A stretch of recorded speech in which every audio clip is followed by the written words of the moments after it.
Are you there, Rob? Yes, good morning. How are you doing today? Morning. My computer doesn't have a camera on it, so I'll just listen. Oh, perfect. What happens is when the speaker comes on, we just will mute everybody and I'll probably go off video also and just the speaker will be seen. Yeah, that'll be fine. Sounds good. Thanks. All right.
Good morning. How are you today? How are you?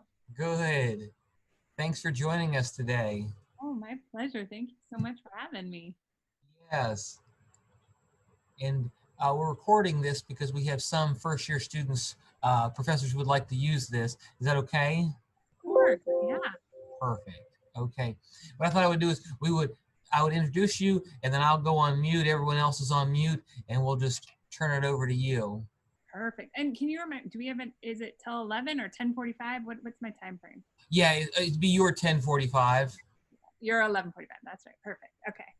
Yeah, and the one great thing about the current moment that we live in, I'm so used to when we used to do Zoom speakers, you'd have to walk through all this stuff. Now Zoom is our second language, so it's no big deal, right? That's true. Absolutely. Okay, without further ado, let me introduce you. Dr. Deb Gorton, practicing clinical psychologist, fascinated by what drives decision-making and change. In a lot of things that she's doing. Before that, she earned her MA and PhD in clinical psychology from Fuller. She also holds an MA in theology from Fuller. She currently is the director of Moody Theological Seminary's Master's in Clinical Mental Health Counseling program, and also a founding president of is it CIVE? Civ, so there you go. But lives in Chicago, loves the Cubs. I try not to hold that against you because a lifelong Cleveland Indians fan, they broke my heart a few years ago.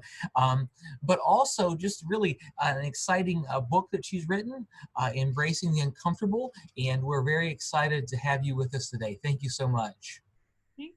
That was a wonderful introduction.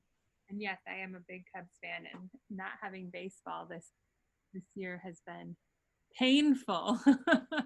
When you live in a place like Chicago, you live for the summers and all of that entails. So I've adjusted to the reality that most everything here was canceled, but the beautiful weather wasn't. So I've been outside as much as I can, and I'll talk a little bit more about that. But I am certainly just excited to be with you all as you kick off a new year. And as Rob mentioned, wrote a book recently called Embracing Uncomfortable. You can, shameless plug, get it anywhere you buy books, Amazon, Books A Million, Barnes and Noble. And I thought what I wanted to do today is just spend a little bit of time unpacking a couple principles in the book that I think are incredibly relevant to your role in this season of life, no matter what you're studying as a student.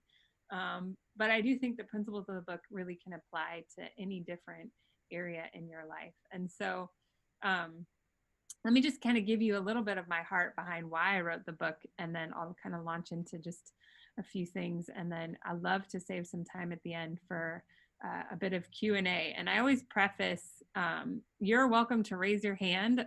I noticed most of you have jumped video, so you can either jump back on video when we do Q&A and raise your hand, or if you'd prefer kind of an anonymous question, which I will protect your identity, you can also share that with me in the chat. But I do find that a lot of times some of the really fruitful conversation that comes out of this is in that more back and forth dialogue. Perhaps that's my as a professor as well. So what prompted me to write this book, this idea of embracing uncomfortable? It was kind of a two-part experience. And I actually start off the book by talking about my graduate school journey and specifically my experience of failure. And it was very vulnerable to write in the book, this story, but even more vulnerable to share. And I've shared it in a variety of settings now. But as Rob mentioned, I have my PhD in clinical psychology. And when I started off my graduate school career, we had something called a comprehensive exam, not unusual, perhaps something that some of you will have to do. But we kind of had this option of taking this comprehensive exam at any point within the first 5 years of our graduate journey. And I am an achiever. I don't know if you're familiar with the Enneagram, some of you, but I'm a 3 on the Enneagram. And so I thought, well, I want to get these comprehensive exams out of the way. I want to do them early, and I want to be able to move on. And so I took those exams real early my first year. and I failed. And now, it's never fun to fail. Nobody likes to fail. But I wasn't the only one who failed at that point in time. A fair number of my classmates failed, and it was kind of the running joke that a lot of people do fail this exam the first time. And so even though it was uncomfortable, I radically accepted that, okay, I got to take this exam again. Well, I prepped, I studied, I went to go sit for the exam, and guess what? I failed again. 7 times it took me to pass that comprehensive exam. And why is it anxious for me to admit that? Well, one, I'm now a graduate school professor. I run a program, and it certainly doesn't look good to me on my record that I failed my comprehensive exam 7 times. 2, nobody likes that word failure in the category of their experiences. And so, it's also a little bit disconcerting for me to share it from that perspective. But 3, at the time in my program, I was comparing myself to everybody else, and guaranteed, I don't know, at this point, probably still is the case, I was setting the record for a number of times not passing that exam. And when I got close to the end, like my 4th, 5th, and 6th tries, I kid you not, I was missing it by 1 point. And I had professors tell me I should rethink my graduate career, I should rethink my focus and my purpose, and I really kind of hit a downward spiral. But I passed, obviously. I'm here. I got my doctorate, did really well in my program. Also did really well in my postgraduate work, studied neuropsych for a little while, and then ultimately decided to go into education. But that exam still haunted me. And it took me a little while to kind of start to really unpack why. And over the course of some work in my own life, going to my own counseling, using a spiritual director at my church, getting input from family and friends, I realized I had placed my identity in an experience and an outcome versus who God had really created me to be. And so instead of holding on to the identity of child made in the image of God, I was holding on to this identity of being a failure. And so it took me some time to really unpack that and to figure out where I had misplaced my values and my sense of purpose. And at the same time I was doing that, I was also starting to work with clients. I worked at a nonprofit agency in Virginia for a number of years before moving to Chicago. And I was just starting to teach at Regent University.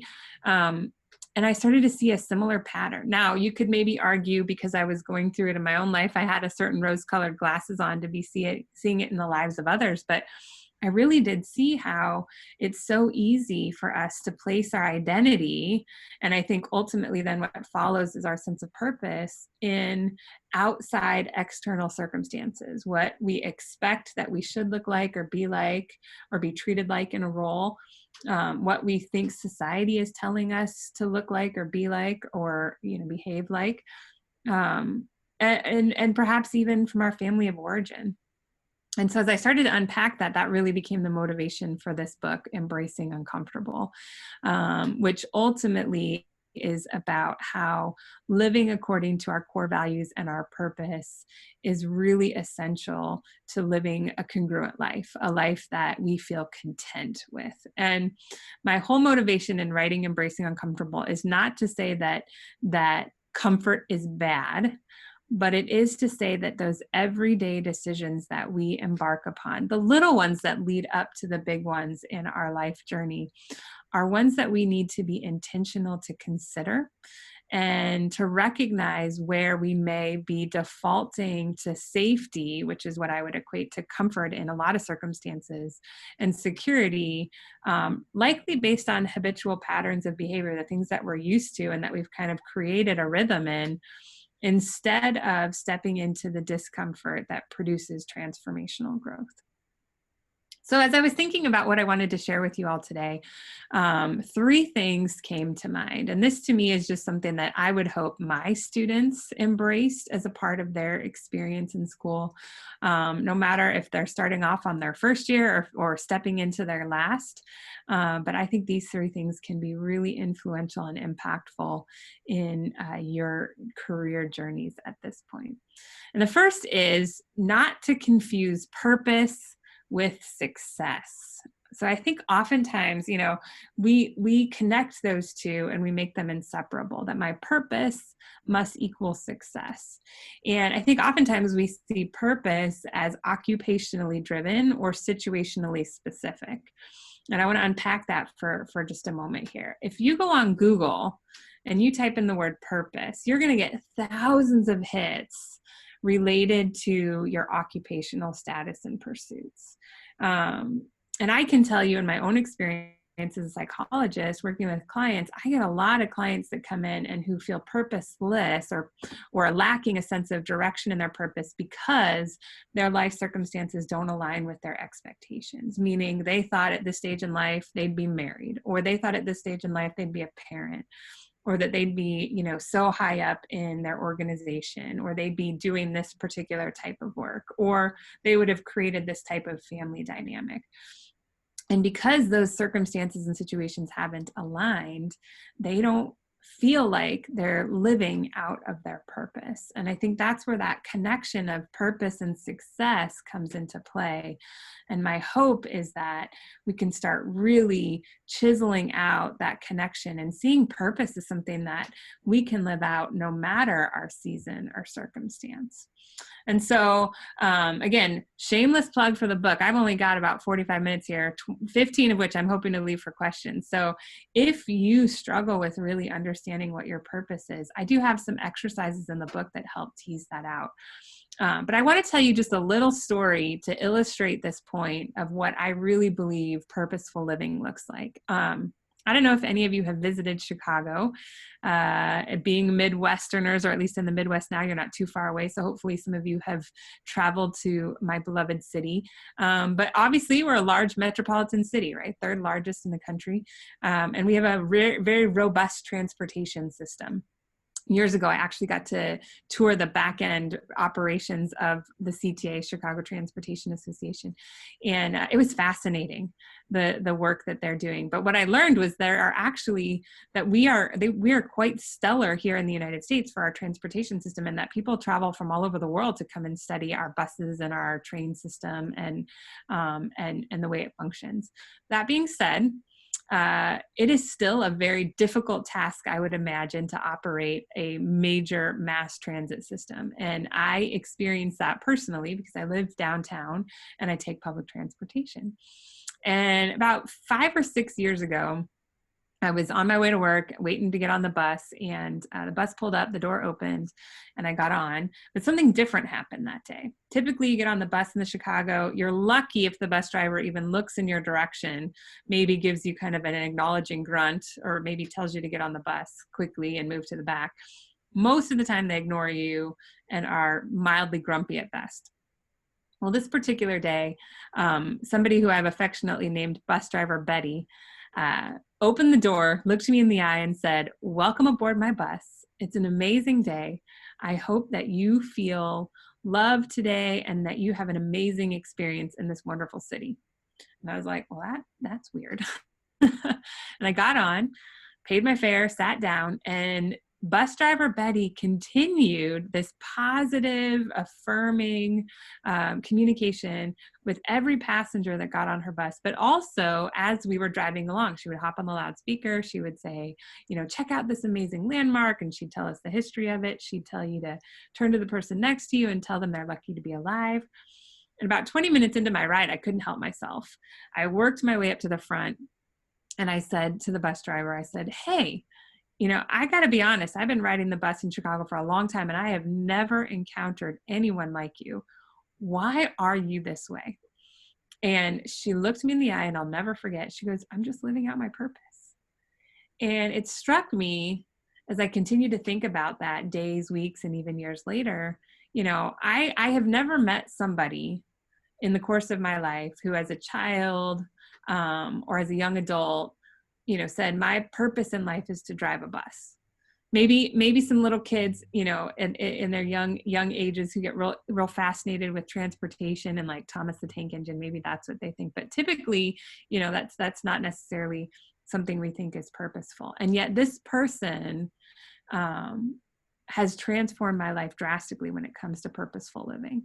And I don't think it was because she drove a bus. I think it's because she was literally creating community in that setting. And I could imagine if I ran into her at the grocery store and we were standing in line, or she was having a conversation with a family member who had drastically different political views, or she was, grabbing coffee and running late, that I would have encountered the same person, that she was living out her purpose regardless of her season or circumstance. And so number one, don't confuse purpose with success. Purpose is something that God has designed and created in you that can be lived out, whether you're jumping on the bus, whether you're ordering coffee at Starbucks, whether you're driving to work, whether you're interacting with your classmates, or your professors, or your family. Purpose should be consistent in your life, regardless of season or circumstance. The next point I want to highlight is the importance of diversifying your community and humbling yourself to feedback. And how does that connect with purposeful living? Well, in order to live on purpose, we need feedback in our lives. And yet it can be very easy to create a homogenous community of people around us who think like we do, who act like we do, who believe what we believe.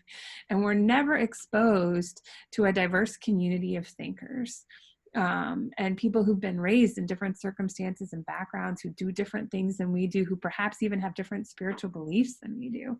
And so I think it's incredibly important. One of the examples that I like to draw from here is a biblical passage in the Old Testament about a king named Rehoboam. And he was the son of Solomon. And for those of you that know King Solomon, he's synonymous with wisdom, right? King Solomon wrote the Proverbs. He's known as the wise king. And so, the irony of his sons following him in leadership footsteps is that Rehoboam was kind of anything but wise. And so when he took over as king of Israel, there was a lot of discord in the nation. And even though Solomon was wise, he led with a very heavy, burdensome hand. And so the Israelites came to King Rehoboam and they said, your father led with a heavy hand. We want you to treat us with respect and kindness. And King Rehoboam initially responded with wisdom. I think he said, let me think about this. Let me consult with my advisors and I'll get back to you. Now, I think that is a very wise way to respond in a world when sometimes people really want our responses very quickly and we don't actually take time to purposefully reflect on and intentionally think about our decision making. But I'm going to come back to that. So what did King Rehoboam